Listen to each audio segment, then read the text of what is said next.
preserve the cultural identity of St. Martin, I would like to introduce my team members. I'm Maria. We have Wahid, Gael, Harry, Renata, and Joette. Okay, if you can just. Okay, yeah. My colleague pointed out an interesting fact. We did not misspell the name of St. Martin. We know how to spell it, but we did this intentionally to showcase what we try to do as an island. We want both Dutch and French, and we want that represented again when we talk about culture, because we feel we cannot separate the two from each other. So before you can answer a question like how do you preserve a cultural identity, we have to answer what is St. Martin's cultural identity. And in the following presentation, we've identified what we feel some elements of St. Martin's cultural identity is. So yes, I present this part is one island, one nation. So you all know St. Martin diversity, which is we have over 80 different languages, over 50 nationalities on the island. So you know the anthem is one anthem for both sides, both with St. Martin lands. Everyone knows that anthem, right? Yes. Yeah? Yeah. Then the language, we have one common language, even though the island is divided into French and Dutch, but everyone speaks English in St. Martin. So that's one thing that we do have in common. Everyone should speak English. Should. We'll go into details right after. Then the local cuisine. Who don't know about what's the St. Martin English? Thank you very much. The pataloque.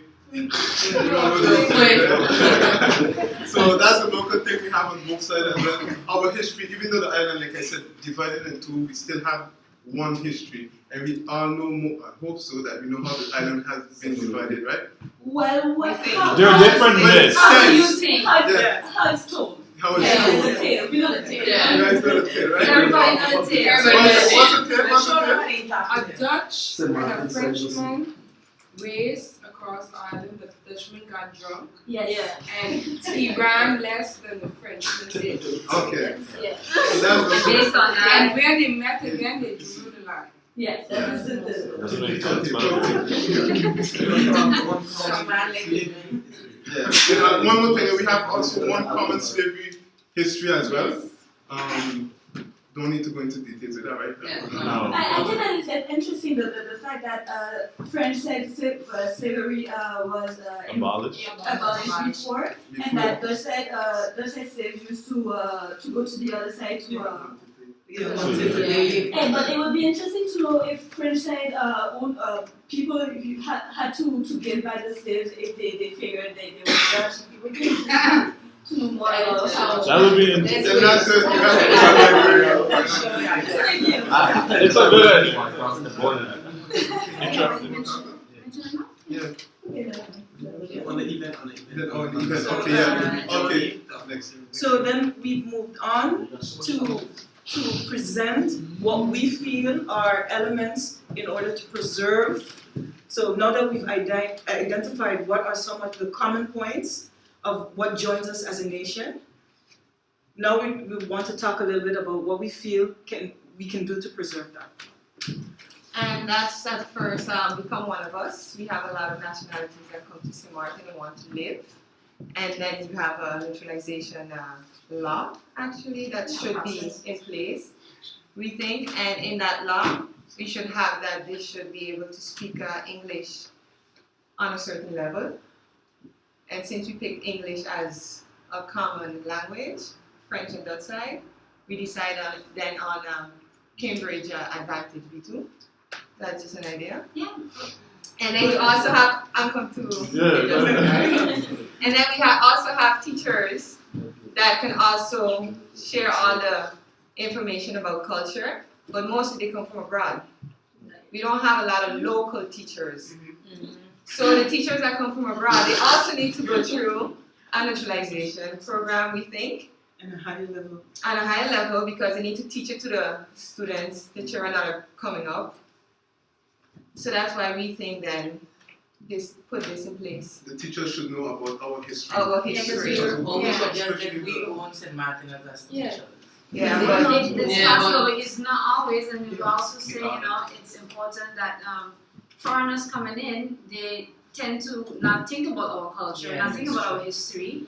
And it's okay, the parents will consider them a lost cause, but their kids are here. Yeah. So try and implement that for the kids so that they can grow up knowing St. Martin and getting to know the history and also the culture as well, because you don't want to stay in your own little bubble and then you never grow. Because some people that stay on St. Martin all the time, you see a difference when you leave from most people from when you just stay. If you can just incorporate that into the folks that are on St. Martin, the kids from small, you have a better chance that you have a less ignorant culture, one that wants to work together a lot quicker and easier. Karen? Is this Yeah, neutralization based on being independent? Or how do you guys see the corporation for one to be neutralized for both sides? Well, because both sides, we're talking about two different political instances. Correct. So, with regards to that, I think that is very difficult to join together. But with regards to the naturalization process, this should be the standard for both sides of the island. You should be able to speak English because we were talking and Wahid said he has a lot of friends who've been living on the French side for years, 10, 11, 12, some of them 20 years, and they don't speak English. And I'm thinking, at all. So then why not have it? Because then you can easily bring people together because it's so much easier because you have a common language. And communication is the main key, actually. Exactly. And like I was mentioning to my group, I'm a teacher and my kids, they go to Germany once a year and then they stay in German homes. And their German is not that great, but the common language is English. And then a week after they come back to Holland, to Netherlands, and that's where they still communicate in English because they don't speak Dutch. And why isn't it possible for the French side to just visit with a Dutch school and a Dutch school to the French side? You don't have to stay in anyone's home because you're on the same soil, And there's things like that could boost us to kind of get the system a bit different. Oh, I had a question. Yes. One thing about St. Martin that is often said is that it is a melting pot. By doing so, aren't you going to neutralize this melting pot idea? How do you consider yourself? A St. Martiner? Yes. That's it. It's just that we want everyone that lives on the island to have in their heart a part where they can say, I'm a St. Martiner because I speak English, I know about St. Martin history. I can be Spanish, I can have my own history, I can be Arabic, I'm Arabic, okay? But I know that there's a part of me that is St. Martiner because I have a common ground, I have common knowledge that I share with everyone on the island. I think. No, Sorry. I was gonna say just to. I think Personal identity. what they're getting at is that the biggest problem for St. Martin, I find, well, both sides, is that a foreigner always stays a foreigner. In our eyes, especially. Whereas I went to school in the States, and you have Cubans, but if you ask them, they're Cuban American. They don't think of themselves. They're Cuban in their culture, what they eat, how they, interact with each other, with the world. But they could speak English, they recite the Pledge of Allegiance, and they sing the national anthem. We don't really have that. We don't really have that. We don't do that with our with the people who come to the island. So it's more a sense of pride, and they don't feel that for us. Okay. But it's also because of the way how we receive them. Yeah, exactly. We said that in the group. Normally, St. Martin adapts to others Yeah. instead of the other way around. Yeah. They need to adapt to us, and not we to them. Exactly. Just continue on. Thus, Yeah. we need a cultural proposition, a cultural offer to give them. If we tell them, give away all your things, but you have nothing to do. Central. Yeah. Sorry. Just to continue. And to go on, then we was thinking also on education then, and to implement it then in the school curriculum. So in history classes, you can also have social studies. And then, And what we mean, like, go ahead. It doesn't even need to be necessarily that you create a separate curriculum, because I know teachers have it busy, but then you can easily, if you're talking about a certain something in history, just relate it back to St. Martin so the kids know more or less where they're coming from and what they're doing, because we understood is that on the Dutch side, we have exams that come from Holland, and on the French side, yours comes from France. So then everything is about France, everything is about Holland, and so then when do you create your own Saint-Martin identity, you know? And we were thinking that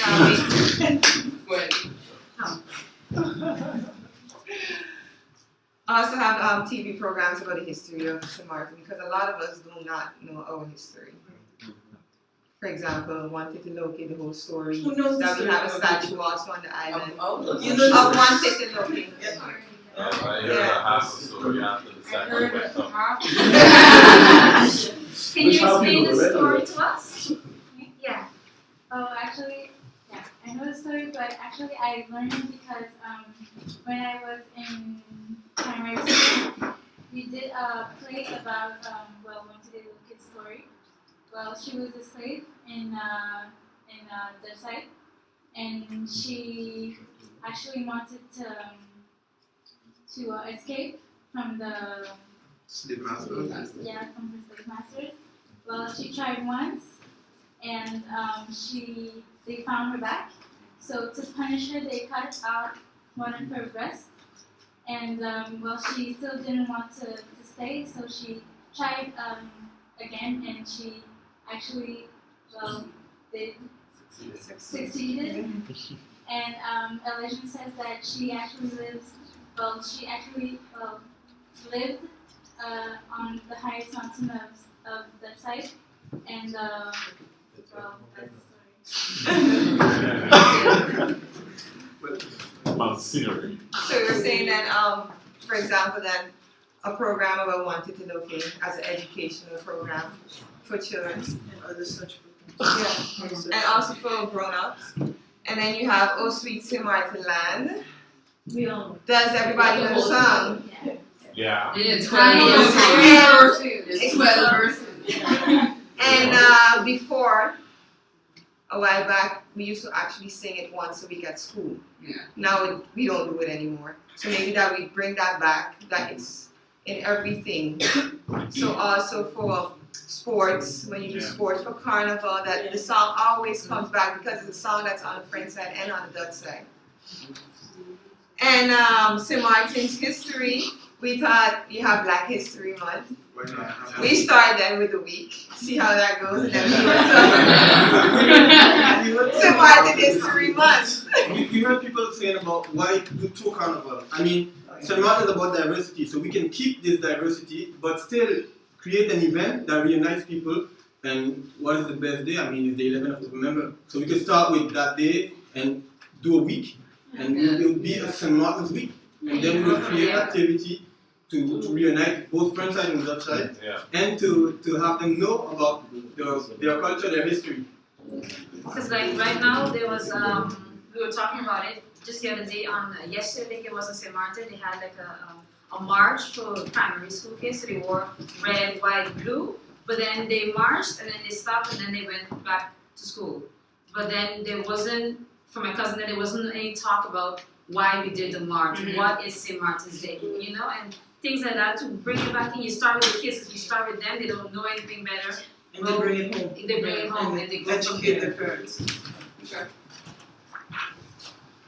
So yes, our cultural activities, like we said, St. Martin Day, alternate French and Dutch side on a yearly basis. So get the French government and the Dutch side government to get together and discuss about so we talk about it.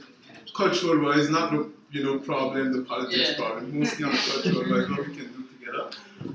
Sharing those ideas. Let's say for instance, I'll come to that after. Sharing ideas, cultural wise, exchange. Have a common website. Let's say for instance, Carnival, go to nice, you see Carnival website, see everything on the Carnival, the week of the Carnival. You don't see nothing else. Why not have a website for St. Martin, French and that side, all events on both sides of the island, and the events that we do together. Why not we don't have information for 2 of these on the one website? The national St. Martin teams, yes. We have some few Caribbean tournaments and athletes out there, yeah? Why not we do a selection of St. Martin, the best players of St. Martin, Caribbean style, St. Martin style, French Dutch style, and we go and compete in the Caribbean level, regional level. Why not? And singing the same anthem that we already have. Carnival, like Melissa mentioned before, we have 2 carnival 1 month apart, right? Why not we don't try to find a way to have one big carnival that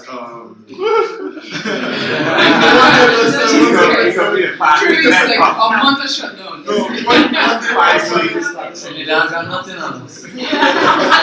like 1 day French side, 1 day that side, and especially going in and our culture, the themes about our culture, and put it inside these carnival trips. And also to find a calendar school-wise that matches both, you know, because sometimes the Dutch side carnival come, I can't go because I got class and next day and thing. Why not do one carnival and you know? Like personal experience. For example, if you look at the costumes now, we spoke just now about adapting to others. Look at our carnival costumes, especially on the Dutch side. We adapted to Brazil style. Instead of keeping our own identity, we decided to go and adapt where it's more popular. Yeah, but you know the sad part is that in terms of carnival, and I've had this discussion before because for us it's all about feathers. Yeah. Which is a real Trinidad influence as well. Most of the costume designers, you know, God and Leon Velasquez, those are Trinidadian. But also to the people themselves don't appreciate it. You notice most people just ignore the Curacao troupe that's come up. Or the Aruba troupe that comes up. Or even the ones from Guadeloupe as well, people ignore them. Because they don't But it's like... also how it's put into the system because they are the last bit to show as true. well. Yeah. And what we was thinking is with the based on historical theme part is that, let's say, because we were saying chicken egg and Johnny Just Cake. like You a don't have to chicken go to chicken egg and Johnny Cake in a costume like that. But somebody like Bobby who is so good at coming up with ideas, you give them a team and you say like the Even French the side team had with the with the 2-person running that side and French side for the land, that's a team. You Or can the one create a team based titty, on that. Yeah. Maybe that way. And maybe not that. Maybe not that one. Maybe not that. Happy times. That one would be interesting. Well, we can because we also have the sprinting on St. Martin's Day on the Dutch side, and we also go through the French side. So why not have the sprinters from the French side do it like in winter summer? Exactly. And we done already. One of the few On the island relay. one of the few sporting events that both sides partake in is the relay race on St. Martin's Day. One of the few. Yeah. Well, okay. So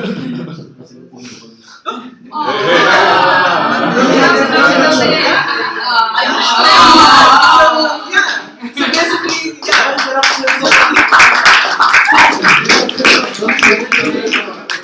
Let me just think of it. French and Dutch. One island, one nation. Yeah, one people.